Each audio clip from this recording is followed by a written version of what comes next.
Historia që do të trajtoj sot është pak sa ndryshe nga historitë e tjera, por jo pak më e frikshme. Mendoj që në një farë mënyrë ta ndaj me ju këtë lloj historie, pasi në këtë mënyrë ju mund të qëndroni vigjilent në situata shumë të çuditshme.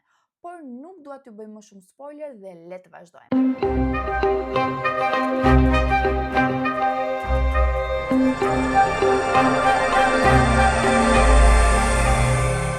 Përshëndetje të gjithëve dhe mirë se erdhët në kanalin tim. Për gjithë ju që s'më njihni, unë jam Lori dhe si gjithmonë do të jem këtu me ju për t'ju treguar një histori të vërtetë krimi. Nëse jeni të apasionuar pas historive true crime ose misterioze si puna ime, atëherë ju rekomandoj që të bëni një subscribe për të qenë gjithmonë të azhurnuar mbi video të reja. Ju kujtoj që qëllimi i këtij kanali është informativ dhe jo gjykues ndaj personave që marrin pjesë në këtë histori. Louise Aubon është një vajzë që sapo ka mbushur 18 vjeç dhe ndishte vitin e fundit të gjimnazit. Po atë vit ajo do të diplomohej si një nga 10 studentët më të mirë të shkollës së saj. Në fakt, Louise është një vajzë shumë e gjallë, është një vajzë shumë krijuese, adhuronte pikturën, adhuronte fotografinë, por ëndra e saj ishte të bëheshte mjeke. Për këtë arsye, ajo po planifikonte që të regjistrohej në Universitetin e Mjekësisë, në Universitetin e Louisville, Kentucky. Të gjithë në fakt e kujtojnë Louisen si një vajzë të sjellshme, një vajzë të ëmbël, një vajzë që ndihmonte çdo kënd dhe mbi të gjitha një vajzë që shkonte gjithmonë në kish. Por së fundmi, nëna e saj ishte diagnostikuar me disa sëmundje shëndetësore dhe për këtë arsye ju ishte dashur që të lindte punën. Dhe nga ana tjetër, Louise ishte ofruar që të gjente një punë për të mbajtur familjen e saj. Dhe me sa kam kuptuar dhe sa kam lexuar, familja e saj ishte përbërë nga nëna e saj dhe vetë ajo. Në janar të vitit 2004, ajo gjeti një punë me kohë të pjeshme në restorantin McDonald's në zonën ku ajo jetonte, në Mount Washington. Por dhe në punë tregoi që ishte një vajzë shumë e palodhur, ishte gjithmonë e gatshme për të ndihmuar kolegët e saj, gjithmonë rrinte jashtë orarit kur ishte e nevojshme dhe shpesh ndronte turnet me kolegët e saj kur ato kishin nevojë. Pra ishte një vajzë shumë e çmuar dhe mbi të gjitha një punëtore e shkëlqyer. Më 9 prill të vitit 2004, Louise sapo kishte mbaruar turnin e saj të punës dhe po përgatiteshe që të shkonte në shtëpi. Vetëm disa minuta më vonë, menaxherja e McDonald's, një grua 51 vjeçare, e cila quhej Donna Summers, i thotë që nëse është e mundur, a mund të qëndronte edhe disa orë më tepër pasi një punëtor që punonte në McDonald's e kishte telefonuar menaxherën duke i thënë që nuk mund të vinte pasi ishte sëmurë.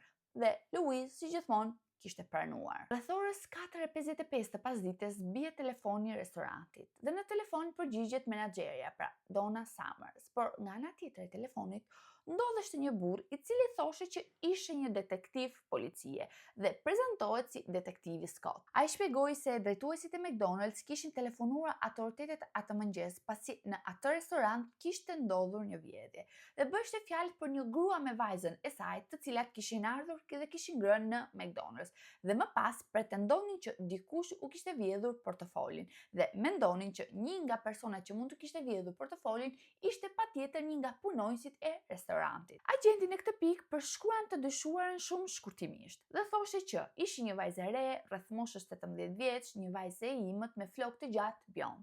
Dhe ky përshkrim përputhej pikërisht me Louise Aubon. Donna Summers i kërkoi detektivit që të priste në linjë dhe kaloi telefonatën në zyrën e saj dhe në të njëjtën kohë i tha Louises që të vinte në zyrë.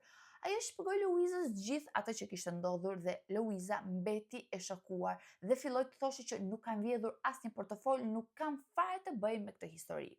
Në këtë pikë, detektivi i thot Summers se Louise kishte dy zgjedhje: ose të kontrolloheshe në atë moment nga Donna Summers, ose të priste agentët e policisë që të vinin ta arrestonin dhe ta kontrollonin në stacionin e policisë. Louise në këtë moment filloi të qante dhe kërkoi që të shkonte në stacionin e policisë që të fliste ballë për ballë me ato që të provonte pafajësinë e saj. Por Summer i dha telefonin Louise që në këtë mënyrë ajo mund të fliste me detektivin. Pas disa minutash, Louise pranon që të kontrollohet nga Donna Summers sipas udhëzimeve që do t'i thoshte agenti i policisë në telefon. Fillimisht detektivi i thot Louise që të zbraste xhepat. Ajo e bëri menjëherë, por portofoli nuk u gjet. Më pas, ai urdhëron Louise që të hiqte të gjitha rrobat, pasi në një farë mënyre ajo mund të kishte fshehur portofolin nën rroba. Louise, e mbuluar nga turpi, e heq të gjitha rrobat dhe ngelet vetëm me të brendshme, por përsëri portofoli nuk u gjen. Por më pas, detektivi kërkoi që të hiqte dhe të brendshmet. Louise filloi duke qarë: por nga ana tjetër ishte e detyruar që ta bënte. Ajo në fakt mbeti e zhveshur duke u dridhur dhe duke mbuluar fytyrën me duar. Pasi Summer raportoi që nuk kishte gjetur asnjë portofol, policia tha që ajo dyshoheshte për shpërndarje të substancave të palishme dhe në atë moment po kontrolloi edhe shtëpia e saj. Kur u sigurua që Louise ishte e zhveshur plotësisht, ai kërkoi Summer që rrobat e saj t'i fuste në një qese, pasi një agent policie do vinte aty dhe t'i merrte ato rroba pasi i duheshin si prova. Në atë moment, në dhomë hyn një tjetër zëvendës menaxhere dhe ishte Kim Dockery. Kur pa Louise, e cila po qante, po dridheshte, u trëndit jashtëzakonisht shumë. Vrapoi drejt saj dhe mbështolli me një përparse për ta mbuluar sadopak. Megjithatë, restoranti ishte plot e përplot me njerëz dhe Kim dhe Summer duhet të ktheheshin menjëherë në punë. Detektivi i tha Summer që duhet të gjente një punonjës mashkull që ta vëzhgonte Louise derisa të mbërrinte aty policia. Stacioni i policisë në atë zonë ishte shumë i vogël dhe pak a shumë ishin gati 16 agent policie dhe arsyeja pse agenti Scott kishte vepruar kështu ishte pikërisht kjo, pasi në ato moment nuk kishin agent policie të lirë. Summer thirr Jason Bradley, një 27 vjeçar që punonte në kuzhinë, i shpjegoi të gjithë situatën dhe i tha që të qëndronte në zyrë me Louise. Jason sapo hyri në zyrë i kthen shpinën Louise për të mos ta vënë më shumë në siklet vajzën dhe merr telefonin dhe fillon që të flasë me agentin dhe i thot agentit se çfarë dua të bënte. Agenti i thot që fillimisht hiqi përparsen Louise dhe filloi dhe përshkruaj trupin e vajzës. Dhe në këtë moment, Jason revoltohej dhe del menjëherë nga zyra dhe i thot Donës që në atë telefonat ka diçka që nuk shkon, por nuk i thot eksaktësisht se çfarë i tha agenti. Donna, e cila ishte akoma e hutuar, fillon përsëri të flasë me detektivin në telefon dhe i thot që jemi personel mangut, kështu që nuk kemi askënd që mund të mbikëqyri Louise.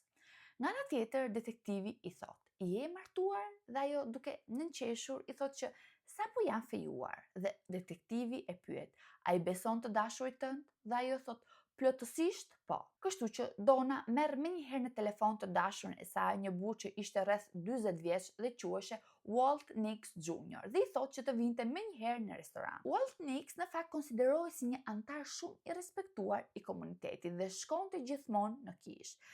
Rreth orës 6 të pasdites ai mbërrin në restoran dhe tashmë kishte kaluar pak a shumë më shumë se një orë kur kishte rënë telefoni për herë të fundit. Summers i shpjegon të fejuarit gjithë situatën dhe i jep telefonin që detektivi ishte akoma në linjë dhe e lë atë në zyrë me Louise. Në fakt, Louise në atë moment mendon që të largohet, mendon që t'ja mbathi, por nuk di ku të shkoj pasi është komplet e zhveshur. Rrobat e saj ishin futur në një qese dhe ishin larguar nga dhoma. Por nga ana tjetër tha, ok, mund të largohem përparse, por ku do të shkonte pasi dhe shtëpia e saj ishte nën kontroll nga policia, plus çelësat e makinës nuk ishte as çelësat e shtëpisë, pasi të gjitha këto ishin sekuestruar. Detektivi Scott i kërkon Walter atë që i kishte thënë Jason, pra t'i hiqte përparsen Louise dhe t'i përshkruante trupin e vajzës. Por Walter, ndryshe nga Jason, e ekzekuton urdhrin e tij. Më pas, ai urdhëroi që vajza të hypte mbi një karrike dhe ai të ekzaminonte me kujdes trupin e saj që të kuptonte në një farë mënyrë nëse vajza nuk po fshinte ndonjë substancë diku. Madje detektivi i thot Louise që të filloj që të kërcente në vend dhe të vraponte në vend derisa të fillonte të djersinte dukshëm. Detektivi shpjegon që kjo gjë do ta ndihmonte atë që të nxirrte çdo substancë që ajo mund të kishte fshehur dhe mbi të gjitha i thot Louises që të përkuleshte përpara në mënyrë që Walter mund ta kontrollonte akoma më thellë. Her pas here detektivi kërkonte që të fliste me Louise dhe i thot që nëse nuk zbaton urdhët e mi, ti do të humbasësh punën dhe do të arrestohesh. Por nga ana tjetër Louise i thot që çfarë po ndodhte, pse gjithë të kontrolle, pse ajo duhet të kontrollojë në këtë mënyrë, pasi ajo nuk kishte bërë asgjë, nuk kishte vjedhur asnjë portofol. Në atë moment, detektivi urdhëron Walter që të godiste Louise në të pasmet e saj. Po, e dëgjuat shumë mirë. Dhe i thot Louises që do ta bënte përsëri nëse ajo refuzonte të zbatonte urdhrat e tij. Kërkesat e detektivit filluan të bëheshin më të papërshtatshme. Ai kërkon Louises që të puth Walterin dhe nga ana tjetër Walter mund të kuptonte nëse ajo kishte përdorur substanca apo jo. Dhe përsëri i kërkon Louises që t'i bëj Walterit një akt seksual oral. Në këtë pikë, Louise është e shkatëruar, fillon të qaj, fillon të kërkoj ndihmë, lutet, por Walter i thotë që nëse ti nuk e bën këtë gjë, unë do të godas përsëri. Kështu që ajo detyrohet dhe e bën. Pas një farë kohe, Donna Summer futet përsëri në zyrë dhe sheh Louise, e cila ishte një cep dhe vetëm qante me ngashërim. Ajo i merr telefonin të fejuarit dhe i thotë që tashmë mund të largohesh pasi unë mund të marr vetë situatën në dorë. Dhe fillon që të flasë me detektivin, por ajo nuk e dinte se çfarë kishte ndodhur brenda në zyrë. Kur Walter Nix del nga restoranti, shkon në shtëpi dhe merr në telefon një mikun e tij dhe i thotë që më duket se kam kryer diçka shumë të tmerrshme. Ndërkohë, në McDonald's, Donna Summers i kërkon një tjetër punonjësi që të kujdesej për Louise pas urdhrave që jepte detektivi. Në fakt, i kërkon ndihmë Thomas Simpson, që ishte një punonjës i mirëmbajtjes i fast foodit. I shpjegon gjithë situatën dhe e lën në zyrë me Louise dhe flet në telefon me detektivin. Dhe detektivi nga ana tjetër i thotë që ti ishte përpara se Louise dhe ti përshkruante trupin e vajzës. Por ai i revoltuar refuzon dhe del menjëherë nga dhoma dhe thotë që kjo telefonat është jashtëzakonisht shumë e çuditshme. Thomas i thot Donës atë që kishte ndodhur dhe i kërkon që t'i kthej menjëherë rrobat Louise, pasi kjo gjë ishte shumë absurde, dhe i kërkon që të marrë menjëherë në telefon policinë dhe këtë herë atë të vërtetën. Pasi Donna kishte dëgjuar atë që detektivi i kishte kërkuar Thomas, ajo më në fund reflekton dhe thot, "Okej, prit një minutë, ka diçka që nuk është normale." Ajo telefonon përgjegjësin Liza Sides, që detektivi pretendonte që e kishte në linjën tjetër. I tregon për gjithë situatën, por në fakt Liza thotë që nuk ja kam fare idenë se çfarë po flet. Ajo thotë që kishte qenë në shtëpi pasi ishte dita e saj pushim dhe gjatë gjithë kohës kishte qenë në gjumë. Menjëherë të gjithë kuptojnë që ishin mashtruar dhe në këtë moment detektivi Scott mbyll telefonin. Liza vrapon tek restoranti i McDonald's dhe gjen Louise në gjendje shoku, duke u dridhur dhe duke qarë me ngashërim. Louise, në gjithë atë që kishte ndodhur, merr guximin dhe pyet përgjegjësin që nëse mund të kthehem nesër përsëri në punë. Dhe përgjegjësia i thotë që sigurisht që po, por merr të gjithë kohën që duhet për të rikuperuar. Rreth orës 9 të mbrëmjes telefonon menjëherë policinë e vërtet. Kur policia dëgjon historinë nga Donna Summers, mbeten jashtëzakonisht shumë të shokuar. Si ishte mundur që gjithë ata persona kishin besuar diçka të tillë, pasi është e pamundur që një polis të kërkojë që të zhvesh dikën nëpërmjet telefonit dhe mbi të gjitha ta preki. Kur policët kërkuan kamerat e sigurisë se çfarë kishte ndodhur në zyrë, shokohen nga ajo që pan dhe zemërohen jashtëzakonisht shumë. Policia fillon menjëherë hetimet dhe pikë së pari mendojnë që mund të jetë ndonjë person i brendshëm. Pasi ndërkohë që Luiza po merrte gjithë ato poshtërime, ky person që kishte marrë në telefon një farë mënyre mund t'i shikonte ato poshtërime që Louise po merrte nëpërmjet kamerave. Por në fakt kjo gjë bie menjëherë poshtë.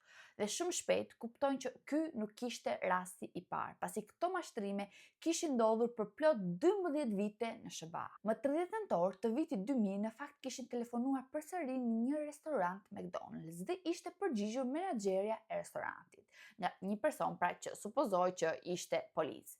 Dhe ky policë i kishte bindur menaxherën të merrte një X klient pasi sipas policit ishte një pedofil. Dhe i thotë që merre klientin dhe çoje në zyrë dhe kishte bindur menaxherin që të zhvisheshte para klientit një farë mënyre duke e qetësuar, duke i thënë që mos u shqetëso pasi ti je një karrem dhe nëse ky pedofil një farë mënyre do të bëjë diçka, agentët e policisë do jenë aty menjëherë për të ndërhyrë. E njëjta gjë në fakt kishte ndodhur dhe më 26 janar të vitit 2003 në restorantin Applebee's, ku ky menaxher kishte marrë urdhra nga ky policë fantazëm dhe i kishte kërkuar që të kontrollonte kamarierin e restorantit për plot në 10 minuta. Dhe kur them të kontrollonte, e kam fjalën në plot kuptimin e fjalës, nga koka te këmbët, duke përfshirë këtu çdo pjesë të mundshme të trupit të atij personi. Në shkurt të vitit 2003, e njëjta gjë kishte ndodhur në një tjetër McDonald's në Georgia. Por problemi ishte se policia në fakt nuk dinte si të vepronte, nuk kuptonin se cilin lish po shkelte, cili ishte krimi që kishte kryer, apo si ta gjurmonte këtë person në anën tjetër të telefonit, ndaj gjithçka mbylleshte gjithmonë duke u arkivuar. Hetimet zbuluan se kërkesat që bënte ky person patetik ishin përtej normale dhe në çdo telefonat që bënte, kërkesat e tij dilin jashtë kufijve njerëzor. Dhe në fakt, policët mendojnë që është i njëjti person që po bën këto mashtrime. Një nga detektivët arrin të zbulojë që telefonata që kishte ardhur në McDonald's, që ndodheshin në Mount Washington, kishte ardhur nga një telefon publik dhe ishte përdorur mbi të gjitha një kartë telefonike. Ai telefon publik në fakt ndodheshte jashtë supermarketit të Panama City në Florida. Pra, teoria fillestare që dikush që të ketë marrë në telefon të ishte një punonjës i brendshëm i McDonald'sit bie menjëherë poshtë, pasi telefonata kishte ardhur nga një shtet tjetër. Ato kontaktojnë kompaninë e kartave telefonike dhe u thonë që shitësi më i madh i kartave telefonike në Panama City ishte Walmart, një supermarket ushqimor, dhe në Panama City ndodheshin pikërisht 3 supermarkete Walmart. Detektivi Stamp nga policia e Washington kontakton kolegët në Panama City, të cilët i thonë që dhe një tjetër detektiv, i cili quhej Flaherty, tashmë është duke hetuar për këtë çështje, pasi telefonata të ngjashme shqetësuese ishin bërë dhe në zonën e Bostonit. Detektivi Flaherty nga ana tjetër kishte zbuluar se në çfarë supermarketi ishte bler karta, në çfarë ore ishte bler, në çfarë date ishte bler, për shkak të kodit të identifikimit të kartës. Por problemi ishte se kamerat e sigurisë të atij supermarketi nuk regjistronin kasat, por regjistronin hyrje dhe daljet nga supermarketi, kështu që hetimet kishin ndaluar. Detektivët bashkëpunojnë me njëri tjetrin dhe arrin të kuptojnë që ajo kartë telefonike ishte bler më 9 prill të vitit 2004 në orën 3:02 të pasdites, pra 2 orë përpara se të mbërrinte telefonata e tmerrshme në McDonald's. Për fat të mirë, ky supermarket Walmart kishte kamera që regjistronin dhe kasat dhe për fat të mirë identifikojnë burrin që kishte bler këto karta telefonike. Nga pamjet e kamerave kuptohet që ishte një burr rreth moshës 35-40 vjeç që mbante syze me flokë të zi të krehur mbrapa dhe mbante një uniformë veshur. Kishte pantallonat që në fakt pantallonat kishin një vit të hollë të bardhë dhe mbante një xhaketë të veshur të zezë dhe në xhaketë ndodheshte një mbishkrim, por ky mbishkrim në fakt nuk lexohej qartë nga kamerat e sigurisë. Por detektivi Flaherty e kishte parë këtë burr dhe e kishte parë pikërisht në kamerat e sigurisë të supermarketit tjetër Walmart. E keni parasysh atë supermarketin pra që nuk regjistronte kasat, por vetëm hyrjet dhe daljet e supermarketit? Okej, pikërisht këtu e kishte parë atë burr, pra duke hyrë në supermarket. Policia e Panama Cityt e njeh menjëherë uniformën dhe ishte një uniformë burgu dhe detektivi Flaherty shkon menjëherë në burgun përkatës dhe flet me drejtorin e burgut dhe i tregon fotografinë. Dhe drejtori menjëherë përgjigjet se ky person ishte David Stewart, 38 vjeç, i martuar, baba i 5 fëmijëve dhe i punësuar aty për një viti. Të gjitha viktimat thonë që personi që ndodheshte në telefon kishte një zë të qetë, por ishte autoritar dhe njihte shumë mirë zhargonin e policisë dhe në fakt bën sens fakti që kishte qenë oficer burgu. Dhe kur detektivi Flaherty e pyet David nëse kishte kartë telefonike, ky fundit fillon të dridhet, fillon të djersi, por mohon menjëherë që kishte lidhje me çështjen. Policia e Panama City merr një urdhër kontrolli për të kontrolluar shtëpinë e tij, që në fakt në të vërtetë ishte një rulo. Brenda në rulo gjejnë jashtëzakonisht shumë gjëra: revista policie, armë, karta telefonike. Por në fakt nuk gjejnë kartën telefonike që kishte telefonuar atë ditë në McDonald'sin e Washington. Por në fakt, ajo kartë telefonike ishte përdorur për të bërë plot 9 telefonata në 9 fast food të ndryshme siç ishte Wendy's dhe Burger King. Më në fund, ai arrestohet dhe akuzohet për nxitje për dhunë dhe për paraqitjen e tij si oficer policie. David arrestohet në Kentucky, por deklarohet i pafajshëm deri në ditën e gjyqit të tij, i cili fillon më 24 tetor të vitit 2006. Gjatë gjyqit, juria paralajmërohet që do ketë aq shumë dëshmi të çuditshme saqë në një farë mënyrë do mendoni që janë trellime. Por në fakt gjithçka është e vërtetë dhe ishin shumë dëshmitar që vinin të dëshmonin ngjarjet që kishte ndodhur. Mbrojtja pretendonte se edhe pse kjo kartë telefonike u gjet në shtëpinë e tij dhe kjo kartë telefonike ishte përdorur për të bërë 9 mashtrime të tjera në restorante të tjera, në fakt kjo kartë nuk ishte përdorur për të kryer telefonatën në McDonald'sin e Washington dhe për këtë arsye personi ishte i pafajshëm. Akuza nga ana tjetër deklaron se që kur David është arrestuar nuk ka pasur më telefonata të çuditshme nëpër restorante. Kështu që më 31 tetor të vitit 2006, juria shpall vendimin e tij dhe shpall David të pafajshëm pasi nuk kishte prova të mjaftueshme kundër tij dhe askush në fakt nuk e akuzon për 9 mashtrimet e tjera. Por përveç David, akuzohen edhe 2 persona të tjerë, Donna Summers dhe i dashur i saj Walter Nick. Dhe në fakt, ato pretendojnë që ishin vetëm viktima të pafajshme dhe thjesht po ndishin urdhat e një polici. Donna Summers në fakt pushohet nga puna, por jo për atë që ndodhi.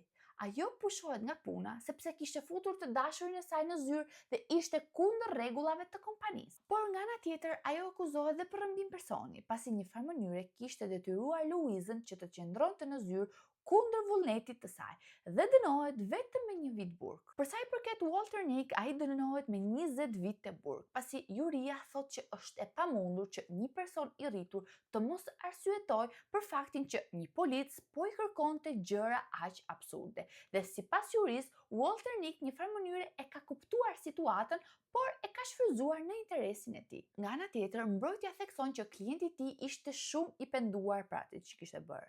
Avokati thotë që problemi kryesor ishte inteligjenca e tij e ulët, pasi koeficienti i inteligjencës ishte jashtëzakonisht shumë i ulët. Dhe në një farë mënyre strategjia që po përdor mbrojtja është që ta nxjerrë atë të paaftë për të kuptuar që ka vepruar gabim. Për fat të mirë, gjykatësi kishte parë video dhe nuk e pranon marrëveshjen, por nga ana tjetër, mbrojtja propozon një tjetër marrëveshje të re.